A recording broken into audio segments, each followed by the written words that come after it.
Tātad šodien ir 11. nodarbība.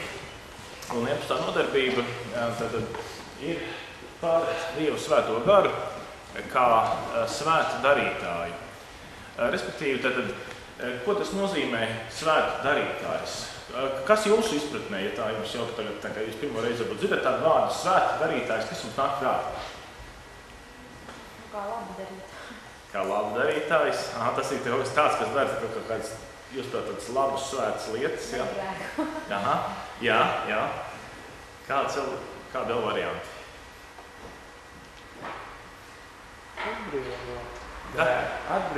Atbrīvo no grēka. Kā svēta darītājs. Aha, tad tas, kas ir nesvēts, to padara par svētu, ja?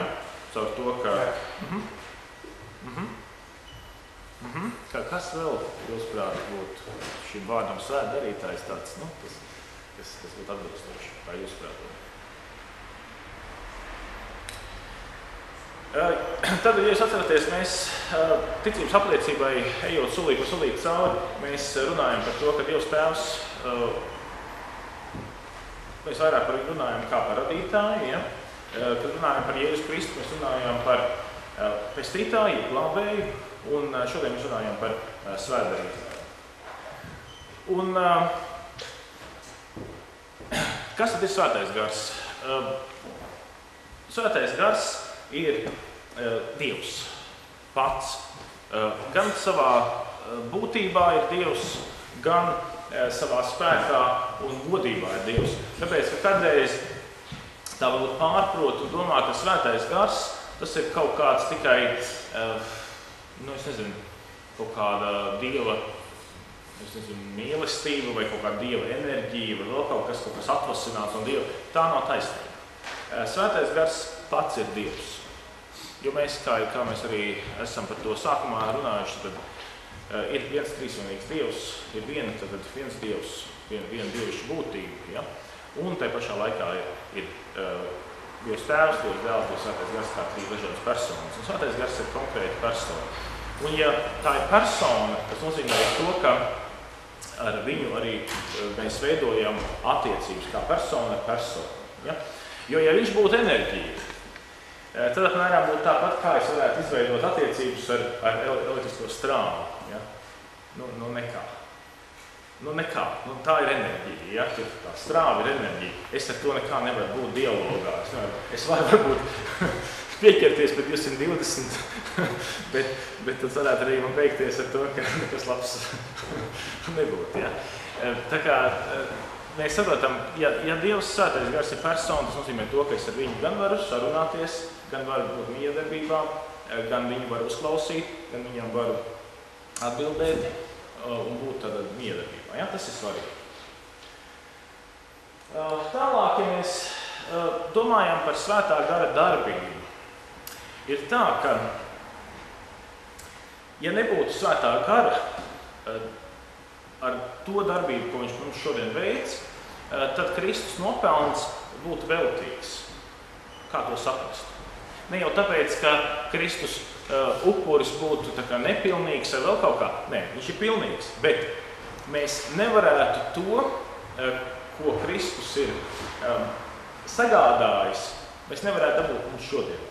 Līdzīgi es teiktu tā, ja, piemēram, kaut kas ir rūpnīcā saražots, bet nav ne transports, nav ne vieta, kur nogādāt to, kas ir rūpnīcā sagādāts, mēs tikai netiekam klāt. Viņš tur stāv, viņš tur ir, bet mēs viņu netiekam klāt. Un es teiktu, svētais gars caur pastarpināt starp tā saucamajiem žēlstības līdzekļiem mums atgādā un piegādā to, ko Kristus ir nopelnījis. Respektīvi, viņš būtu pielīdzināms kā transports un kā vieta, kur viņš to piegādā. Vieta ir draudze, jeb šī kristīgā baznīca. Transports ir tie līdzekļi, ar ko viņš pirms nāk. Mēs par to runāsim. Bet galvenais uzsvars ir tas, ka ja nebūtu svētā gara darbība pie mums šodien, mēs nepazītu Kristu un mēs nevarētu saņemt arī Kristus nopelnu. Tātad. Viņš ir tātad svēta darītājs. Jūs te minējāt jau dažādas piemērs, kāpēc viņš varētu būt svēta darītājs. Viņš ir svēta darītājs, jo pirmkārt viņš aicina. Aicinājums tas nozīmē to, ka viņš uzrunā cilvēkus. Svētais Gars uzrunā cilvēkus caur šo vēsti, kas ir kristīgā vēsts, tad šī vēsts par Kristu. Svētais Gars, tas nozīmē arī to, Svētais Gars darbojās ikreiz, kad mēs dzirdam Dievu vārdu. Vai mēs lasām Bībelē, vai mēs to dzirdam kristīgajā radio, vai mēs to dzirdam sprediķī, vai mēs to dzirdam kādā reizē, kur cilvēks kaut ko liecina vai stāsta saskaņā ar to, kas ir Bībelē dot šī atklāsme. Caur visiem šiem gadījumiem Svētais Gars uzrunā un aicina. Un šī gadījumā tas ir tas būtiskais, kāpēc arī tas ir tas aicinājums mums, kā kristīgiem cilvēkiem, neklusēt. Tas ir tāpēc, lai Svētais Gars varētu aicināt. Jo, ja mēs neplātīsim un nerunāsim vārdus, neplātīsim muti un nerunāsim šos vārdus ārā, Svētais Gars nevar ar mums runāt. Ja? Tāpēc ir ļoti labi, ja mēs apzināmies arī to, ka tas ir Svētā Gara darbs starp mums, caur mums, lai cilvēks arī aicinātu. Tāpatās arī Svētā Gara darbs ir tas, ko mēs saucam par kristīgo misiju, un šī gadījumā arī tas darbs, kas notiek draudzē, tas ir ļoti, ļoti būtisks. Tātad Svētais Gars aicina. Viņš uzrunā. Un tad, kad viņš ir aicinājis un uzrunājis, viņš dod, atklāsmi. Viņš dod šo skaidrību un apgaismojumu. Jo viena lieta ir dzirdēt, ne? Un cita lieta ir to dzirdēto uztvert tiešām kā Dieva vēsti vai kā Dieva atklāsmi priekš sevis. Ne? Jo ļoti daudzi cilvēki arī, kas ļoti labi zina un teorētiski zina, un arī viņi ir kāds filmas skatījušies par Jēzu, un tā zina jau, ka tāds Jēzus ir bijis un tā, bet ja viņš nav apgaismots, viņš nav saņēmis šo atklāsmi, tad izpaliek tas, ka viņš iegūst šo Kristus nopelnu, viņš iegūst šo mieru ar Dievu, tas izpaliek, ja nenotiek tālāk šī apgaismošana. Un tāpēc arī nav ko brīnīties, ja varbūt sākotnēji, varbūt nākot uz baznīcu vai klausoties predikti, ko nevar saprast, kas tur ir sacīts. Nav nekāds brīnums, pilnīgi nav nekāds brīnums, tāpēc, ka tas ir process. Dievs Svētais Gars mūs apgaismo. Tas ir process. Un interesanti tas, ka arī uz šīm mācībām nākot, varbūt sākotnēji liekas, tas kaut kas nesaprotams, bet labi, ja nāk ir, tad nākšu. Bet notiek tas, ka Svētais Gars uzrunā un apgaismo. Ja? Un viņš dod pilnīgi kaut ko tādu, ko sākumā mēs pat nevaram iedomāties. Un šī apgaismošana notiek arī pēc tam, kad jau tu esi kristietis, tad jau arī pēc tam Dievs uzrunā un paspilgtina un akcentē kādas lietas, ko mēs lasām Bībelē, un nāk šī atklāsme vairāk un vairāk. Tālāk, ko dara Svētais Gars vēl? Viņš pievieno. Kā to saprast? Ko tad viņš pievieno? Viņš pievieno to cilvēku kopai, kuri ir šie uzrunātie un apgaismotie. Respektīvi, šie cilvēki, ko saucam par Kristus miesu, ir tā, ko mēs sakām, tad Svētais Gars piepulcina draudzē. Un tas ir Svētā Gara darbs. Tas ir Svētā Gara darbs pie tā, ka mēs ienākam draudzē. Tas nav nejauši, tā nav nejaušība. Tas ir Svētā Gara darbs, ka mēs tiekam piepulcināti. Un tāpēc arī vienmēr, kad mēs kaut ko nākam uz iesvētas mācībām vai tāpatās nākam kopā, tā nav tāda pat nejaušība. To tā būtu pārgalvīgi teikt, ka tas tāpatās vien nāk. Svētais Gars piepulcina. Tas ir viņa darbs, un to viņš dara. Un pēc tam, kad viņš ir ievedis šajā kopībā, kas ir šī kopība ar Kristu, kopība jau ar tiem cilvēkiem, kas arī ir ar Kristu kopā, pēc tam viņš uztur.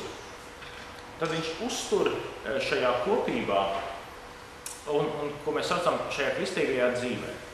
Kristīgā dzīve, tas nozīmē to, ka mēs esam Dieva svētā gara vadīti cilvēki. Jo, kā mēs zinām, pasaulē ir tikai divi gari, kas mūs var vadīt. Ja? Vai tas ir Dieva svētais gars, vai tas ir ļaunais gars. Nav iespējams pa vidu. Nevar cilvēks pateikt, es ne īsti Dievam, es arī īsti nekāds satanists neesmu, es tur tā pa vidu. Tādu nav. Ja kāds tā saka, tas nozīmē drīzāk to, ka viņa gadījumā Sātans grib slēpties un maskēties kā partizāns, lai viņš nebūtu atklāts, ka viņš patiesībā vada šī cilvēka dzīvi, bet nav neitrāla situācija. Un tāpēc arī ļoti svarīgi ir, ka mums ir skaidrība par to, ka mūs tomēr vada Dievs svētais gars. Ļoti, ļoti svarīgi tas ir, jo pretējā gadījumā, ja viņš mūs nevada, tad mūs vada Dievs. Tad nevis Dievs, bet Sātans un projām no Dieva. Luters vēl tad gan bija kontekstā par brīvo gribu, kad runāja par cilvēku, par to, vai cilvēks var pats tagad izvēlēties, un kā tad viņš tur tagad, lai viņa dzīve ir un kā lai viņš tiek vadīts. Luters to salīdzināja, viņš cilvēku brīvo gribu salīdzināja ar nastnesēju ezelīti. Viņš teica, lūk, cilvēka brīvā griba ir kā tāds nastnesēju ezelītis, kurš nes. Visu laiku kaut ko nes. Un kāds uz viņu vienmēr sēž un vada. Un ir tikai jautājums, kas uz tā sēž un kas viņu vada. Jo vai uz viņa sēž Dievs, svētais gars, un viņu vada uz mūžīgo dzīvību un uz to, kāpēc vispār Dievs ir ļaus mums piedzimt, vai arī uz tā sēž kāds no demoniem, kurš arī mūs vada un patiesībā aizved mūs projām gan no pestīšanas, gan no mūžīgās dzīvības un Dieva. Ja? Tāpēc ir ļoti labi, ja mums ir skaidrība par to, ka mēs gribam pirmkārt jau saprast, kas mūs vada, un otrkārt, ka mēs ļaujam, lai Dievs svētais gars mūs aicina, apgaismo, pievieno un tad jau arī vada. Tātad, ja mēs tad domājam par šo vārdu svētdarīšanu, tad Dievs svētais gars mūs svētdara, jo viņš atbrīvo mūs no grēka, tā kā te jau teica, ja, tad atbrīvo mūs no grēka un uztur Kristus miesā. Tad uztur, ka mums paliek šī kopība ar Kristu, ar šo dzīvo Kristus ķermeni, kas ir Kristus baznīca šai pasaulē. Svētdarīšana, mēs par to arī vēl tālāk runāsim, kā viņi izpaužās jau šajā kontekstā, kā viņš atbrīvo mūs no grēka un kā viņš mūs uztur. Bet svētdarīšana tiešām ir tas, ko mēs paši nevaram ar saviem spēkiem, bet mēs varam tikai to saņemt kā Dieva svētā gara darbu pie mums. Tas ir ļoti svarīgi. Tāpēc, ja mēs domājam par kaut kādām saucamajām pašpestīšanas metodēm, kur cilvēki mēģina caur kaut kādām meditācijām vai kaut kādu, dievišķu atrašanu sevi, vēl kaut kādām metodēm,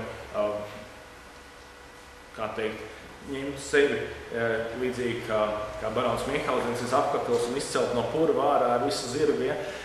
Esat lasījuši, ja? Tā ir tāda utopija. Ja? Protams, pasakās tā notiek, bet reāli ir tas, ka tikai svētais gars mums var darīt svētus. Viņš mums var darīt to, ka mēs tiekam glābti un vadīti. Bet ko nozīmē būt svētam? Mēs ļoti bieži šo vārdu svēts domājam tā saucamajās horizontālajā līmenī. Mēs domājam par vārdu svēts kā par pareizu atbilstošu rīcību. Ja? Parasti mēs domājam tajā līmenī par to vārdu svēts. Mēram tā, ja es pareizi visu labi izdarīšu, tad es būšu svēts. Es pareizi tā domāju. Luters viennozīmīgi skatās uz šo vārdu svēts jēdzienu šī te vertikālajā nozīmē. Ka viņš saka tā, būt svētam nozīmē būt nošķirtam, jeb nodalītam priekš Dievu. Tātad, respektīvi, svēta dzīve, tas nozīmē dzīve, kura ir nošķirta vai nodalīta tikai priekš Dievu. Tādā nozīmē, ka nevis mēs tikai lūdzam Dievu, bet tādā nozīmē, ka mēs to, ko mēs darām, vai tas būtu mūsu ģimenē, vai darbā, vai sadzīvē, mēs to darām pirmkārt jau ilgoties, lai Dievs darbojas caur mums. Ja? Un šī gadījumā, piemēram, kādreiz ir teiks, piemēram, par altāri, ja? Tā tāda svēta vieta. Kādreiz arī par baznīcu saka, par ēku, ja par dievnamu saka, tā tāda svēta ēka, tāda svēta vieta. Vai kādreiz arī par, piemēram, tiem traukiem, ko lieto svētajā vakarēdienā, ja saka, tie ir tādi svēti trauki. Ja? Ko tas nozīmē? Tas svētums nozīmē to, ka konkrēti šie trauki, vai konkrēti šis altāra galds, vai konkrēti šis nams ir nodalīts no visiem citiem traukiem, galdiem un namiem konkrēti priekš Dievu. Priekš Dieva darba, priekš Dieva žēlstības tālāk nešanas. Un tikai tāpēc mēs to vietu saucam par svētu. Tāpēc, ka tā ir īpaša ar to, ka tā ir nodalīta priekš Dievu. Un ja mēs sakām par to, ka cilvēks ir svēts, vai to, ko svētais gars dara, ja viņš svētu dara mūs, viņš mūs nodala priekš Dievu. Un Bībelē teikts, visi, ko vada Dieva gars, ir Dieva bērni. Respektīvi, šī dievbērnība nozīmē to, ka mēs esam nodalīti priekš Dievu. Vēl viens vārds, ko jums būtu labi tā zināt, vēl viens vārds ir, kas apzīmē kristīgo draudzi. Vai jūs esat kādreiz dzirdējuši tādu vārdu eklēsija? Eklēsija ir grieķu valodas vārds, kas burtiski tulkojumā būtu ārā sauktie, ārā izsauktie. Un šī gadījumā apzīmējot draudzi, jeb šo cilvēku kopumu, kas ir Kristum piederīgi, viņi tiek apzīmēti ar vārdu eklēsija, jeb ārā izsaukti. Citiem vārdiem ir tas, ka svētais gars, es teiktu, uzrunā dažādus cilvēkus, dažādos laikos, dažādās situācijās un izsauc cilvēkus ārā, lai viņi piederētu Dievam. Un šī gadījumā tāpēc arī ļoti bieži tā, ka draudzē kopā sanāk cilvēki, kuri, es teiktu, pat kādreiz ir ļoti radikāli atšķirīgi. Ja? Ja mēs domājam par kādu klubiņu, tad klubiņā parasti nāk kaut kā tā, ka vienādi orientēti vai vienādi domājoši. Draudze tādā ziņā viņi ir ļoti miksēti. Ir gan vīrieši, gan sievietes, gan trūcīgi, gan pārticīgi, gan augstu amatu ieņemoši, gan vienkārši darba daroši, gan ar tādām spējām un pilnīgi citādākām spējām. Draudzē sanāk kopā, ja patiesībā Dievs svētais gars saved kopā cilvēkus, kuri ir pilnīgi radikāli atšķirīgi. Un tāpēc kādreiz liekas, kas tad mūs šeit vispār var vienot, vai vispār man ir kaut kas kopējs? Lūk, ja nebūtu svētā gara darbs, tad mums maz kas būtu kopējs tādā sociālā līmenī vai tādā interešu līmenī. Bet mūsu vienojošais ir tas, ka mēs esam viena gara vadīti. Mēs esam tā paša gara vadīt. Un tas ir tas kopējais, un līdz ar to no tā izriet daudz citas lietas. Kopējas intereses, kopēji mērķi, kopējs prieks, kopējs misija un tā tālāk. Ja?